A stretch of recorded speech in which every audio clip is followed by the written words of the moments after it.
Wish you many more happy returns of the day my dear husband. మా హస్బెండ్ది April 3 happy birthday అనమాట. తనకి birthday అనేది పుట్టినప్పటి నుంచి ఎప్పుడు కూడా కేక్ కటింగ్ అనేది చేయలేదంట. అది నేను మా మ్యారేజ్ అయిన తర్వాత ఫస్ట్ టైం తనతో కేక్ కట్ చేయించినప్పుడు చెప్పాడు. సో ఇంక అప్పుడే నేను అనుకున్నాను, నేను ఉన్నన్నాళ్ళు తనతో కేక్ కటింగ్ చేయించాల్సిందే అని చెప్పి. సో ఇప్పుడు 4 years కంప్లీట్ అయ్యి మా మ్యారేజ్ అయ్యి 5th year వచ్చేసింది. ఈ 4 years కూడా నైట్ 12 o'clockకి మేము తెనాల్లో ఉండడం, అక్కడ కేక్ కట్ చేయించడం అలా సరిపోయింది.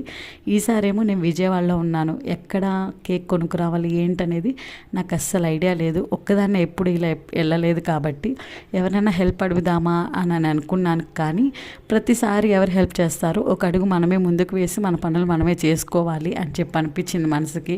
ఇంకంతే అడ్రస్ తెలుసుకొని ఒక్కదాన్ని వెళ్ళి తీసుకొచ్చాను. కొంచెం భయం అనిపించింది కానీ దేవుని తలుచుకుని వెళ్ళిపోయాను అనమాట. ఫైనల్లీ కేక్ తీసుకొచ్చి కట్ చేయించాను. పిల్లలు కూడా లేచి ఉంటే బాగుండేది అనిపించింది, కానీ వాళ్ళు నిద్రపోయారు కదా. సో వీడియో అది నచ్చితే లైక్ చేయండి.